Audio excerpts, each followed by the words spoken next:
அங்க ஸ்டூடெண்ட்ஸுக்கு நடுவுல ஒருத்தர் பெருசா ஒரு தலைவராட்ட ஒருத்தர் வந்து உருவாக ஆரம்பிக்கிறாரு. யாரு அப்படின்னு பார்த்தீங்கன்னா, ஹஸ்மான் அதி அப்படின்னு சொல்லிட்டு ஒரு புரொஃபசர் ஒருத்தர் வராரு. அவரு எப்படி அப்படின்னு பார்த்தீங்கன்னா, அங்க இருக்கக்கூடிய எல்லா யங்ஸ்டர்ஸும் சரி, எல்லாருமே வந்து அவர வந்து கொஞ்சம் கொஞ்சமா பின்பற்ற ஆரம்பிச்சுட்டாங்க அப்படின்னு வந்து சொல்லலாம். அவர் எந்த கட்சிக்கும் வந்து ஒரு சாதகமா இருக்கிறவரு இல்ல. அவர் வந்து நான் வந்து இந்த இந்த கட்சிய சார்ந்து பேசுறவன், இந்த கட்சிக்கு சாதகமா பேசுறேன், இந்த கட்சிய கொள்கை வந்து எங்களுக்கு பிடிக்கும் அப்படிங்கிற மாரி எந்த ஒரு இதுவுமே இல்ல.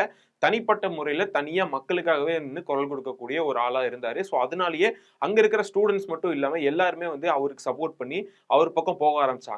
அங்க இருக்கக்கூடிய இப்ப நம்ம தமிழ்நாட்டுல பார்த்தீங்கன்னா நெறைய கட்சிகள் இருக்கு. இப்போ நெறைய கட்சிகள் இருக்கும்போது, மக்கள் மத்தியில ஒருத்தருக்கு நல்ல பவர் இருக்கு. அவர் வந்து கட்சி சார்ந்தவர் இல்ல. ஆனா ஒரு நார்மல் பெர்சனா இருக்காரு. அவருக்கு வந்து மக்கள் மத்தியில வந்து நெறைய சப்போர்ட் இருக்கு.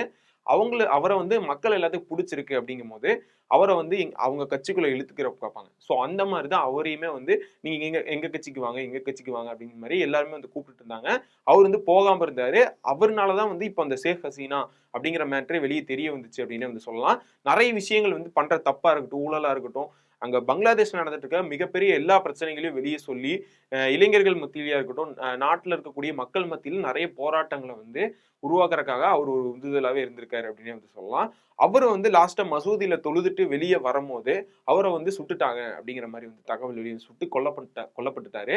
ஸோ அதுக்கு காரணம் யாரு அப்படின்னு பார்த்தீங்கன்னா, நம்ம இந்தியாவ வந்து சொல்லிட்டு இருக்காங்க.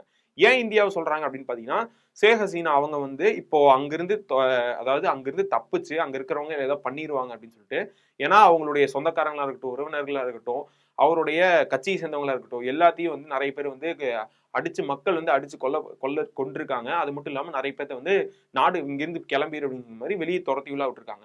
ஸோ அந்த மாரி வந்து ஹராஸ் பண்ணியிருக்காங்க. இந்த மாரி விஷயங்கள்லாம் பண்ணனால, இவங்க வந்து இவங்களுக்கு ஏதோ ஆயிருமோ அப்படின்னு சொல்லி இந்தியாவுக்கு வந்து வந்து இங்க வந்து தங்கிட்டாங்க. அதாவது பஞ்சம் அதாவது ஒரு மாரி வந்து ஒளிஞ்சுப்பாங்கல்ல.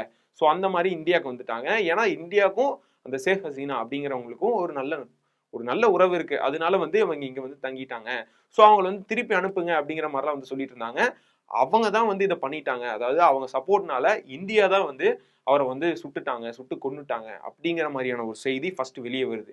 இப்போ வந்து பங்களாதேஷ்ல வந்து யாருமே இல்ல. இப்ப தலைமையில வந்து ஒரு தலைமை பொறுப்புல அப்படின்ட்டு அங்க யாருமே இல்ல. அப்ப ஒரு ஃப்ரீயா அந்த இடம் இருக்கு. யார் வேணா மேல வரலாம் அப்படிங்கிற ஒரு சூழ்நிலை இருக்கும்போது, அங்க இருக்கக்கூடிய